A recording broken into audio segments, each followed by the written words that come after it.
వీళ్ళకి వారం వారం పైసలు పడకపోవడానికి కూడా అక్కడ కంప్యూటర్ ఆపరేటర్లు కూడా మండలానికి ఒక కంప్యూటర్ ఉంటే ఇంత వేల మంది కూలీలు పనిచేస్తుంటే వాళ్ళకు బిల్లులు రావడం ఆలస్యం రావడం కూడా కంప్యూటర్లు నేర్చుకున్నటువంటి నేర్పించైనా అనేక మంది నిరుద్యోగులు ఉన్నారు. కాబట్టి కంప్యూటర్లు కూడా తగినంత సంఖ్యగా ప్రతి గ్రామ పంచాయతీకి ఒక కంప్యూటరు అవసరమైతే ఆడిట్ ఇక్కడ గ్రామ పంచాయతీలనే ఈ యొక్క 100 రోజుల పని కూడా లెక్కించి కొలతలు కూడా ఏ వారం కొలతలు ఆ వారం తీసుకోవాలి, ఏ వారం పైసలు ఆ వారం పడాలి, గత పెండింగ్ పైసలు ఇవ్వాలి.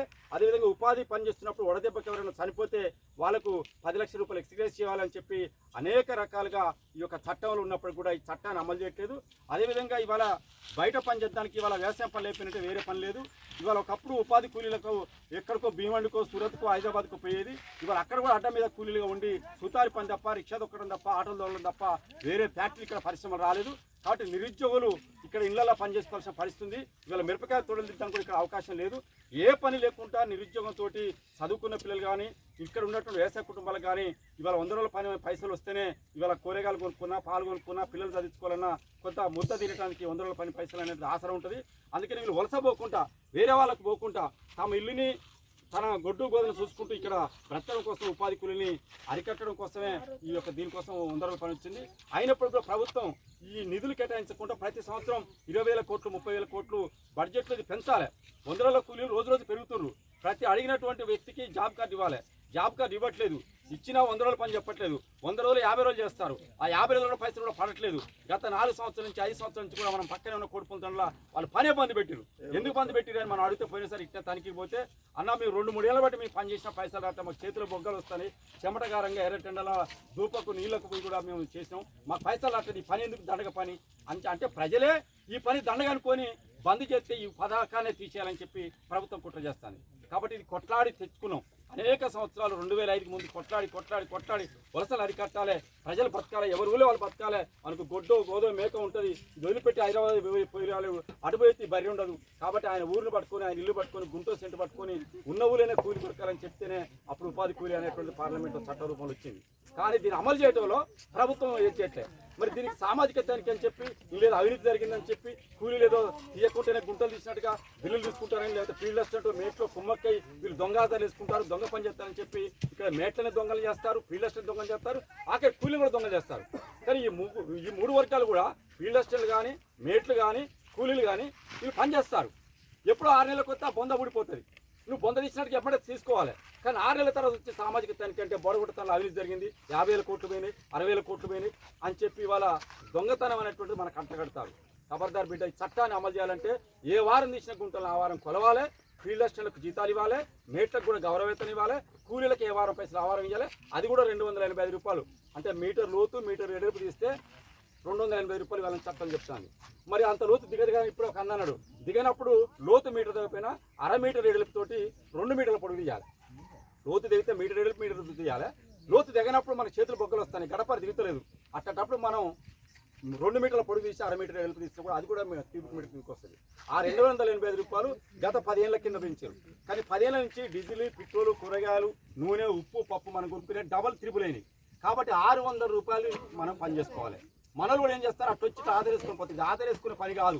మీటర్ లోతు మీటర్ వెడల్పు అన్నప్పుడు అంత ఖచ్చితంగా ఇంతకుముందు చెప్పినట్టుగా 1/2 మీటర్ లోతు తోటి 2 మీటర్లు తీస్తే మనకి 600 రూపాయలు పడాలి. ఇప్పుడు 280 రూపాయలు సరిపోవు, మన కూలీ రేట్లు పెరగాలి.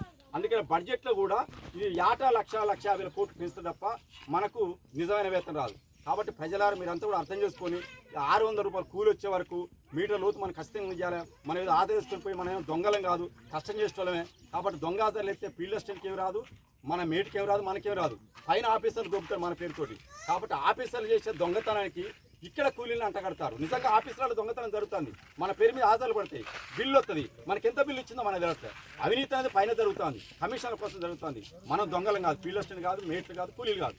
కాబట్టి మీరు నిజమైనటువంటి తనిఖీ చేసుకుంటే మీరు 6 నెలలు కాదు, ఈ వారం చేస్తే వచ్చే వారం చేసుకో, 2వ వారం చేసుకో. నువ్వు 6 నెలలకు 3 నెలలకు వచ్చి మేము తనిఖీ చేస్తాం, ఇక్కడ అవినీతి జరిగిందా, నిజంగా పని జరిగిందా, దొంగ పని జరిగిందా, అబద్ధం పని జరిగిందని చెప్పి దొంగ లెక్కలు తీయడం కాకుండా నిజాయితీగా మరి చేసుకోవాలంటే ఉపాధి కూలీలంతా కూడా ఐక్యమత్యంతో మన మండలంలో ఉన్నటువంటి వేలాది మంది కూలీలు మొత్తం కూడా రాష్ట్రంలో మన జిల్లా టాప్ ఉందన్నట్టుగా మొన్న కలెక్టర్ గారు ఇచ్చినటువంటి దాంట్లో ఉంది.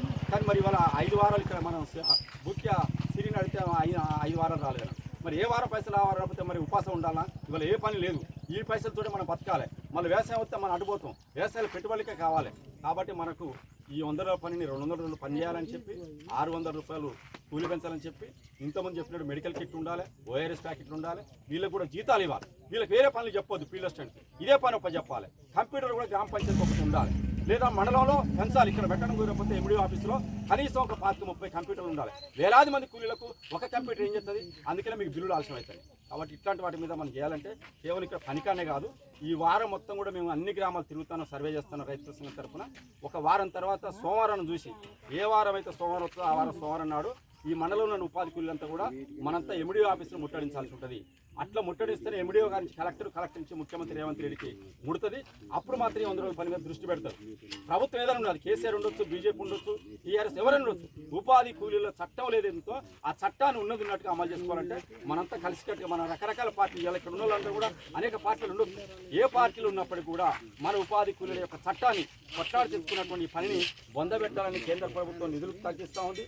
జాబ్ కార్డు కొత్త ఇవ్వట్లేదు కాబట్టి కొత్త కార్డులు అడిగిన వాళ్ళకి ఇవ్వాలి, 200 రోజులు పని ఇవ్వాలని చెప్పి ఏదైతే కొట్లాడుతున్నా మీరంతా కలిసికట్టుగా వచ్చే సోమవారం పై సోమవారం మనంతా కూడా మీరంతా రావాలని చెప్పి అట్లా అన్ని గ్రామాలు ఇప్పుడు ఇది అయిపోయినాక రంగశాపేట కూడా పోతాం, అదేవిధంగా నడవడిపోతాం, అదేవిధంగా కమ్మలపల్లి పోతాం. రోజు ఇట్లా తిరిగి అన్ని గ్రామాల ప్రజలకి చైతన్యవంతం చేసి మన ఎండిఓ ఆఫీస్ ముట్టడిస్తేనే అమ్మాయిని అడగని అన్నం పెట్టదు, కాబట్టి మనం పోయి మన గోడు నిలబుచ్చుకుంటే ఇది రేపు భవిష్యత్ తరాలకు మనం మన పిల్లలకి పని అనేటువంటి భద్రత అనేది ఉంటుంది. కాబట్టి ఈరోజు పిలవంగానే మీ పనిలో 5 నిమిషాలు 10 నిమిషాలు ఆపి ఇక్కడ రమ్మని మీటింగ్ కోరగానే మీరు అందరూ వచ్చినందుకు మీ అందరికీ పేరున రైతు కూలీ సంఘం మహబూబాబాద్ జిల్లా కమిటీ తరఫున, మహబూబాబాద్ మండల కమిటీ తరఫున అక్కలకు, అన్నలకు, తమ్ములకు, చెల్లెమ్మలకు అందరికీ కూడా ఈ యొక్క ఉపాధి కూలీల మీటింగ్ లో ఈ యొక్క పని స్థలం కూడా పిలవగానే మీ పనిని ఆపుకొని కూడా ఇళ్ళ పని అయిపోయిన కూడా మీరు ఆగినందుకు ఈ యొక్క సభని మీ అందరూ కూడా పేరున తెలుస్తుంది.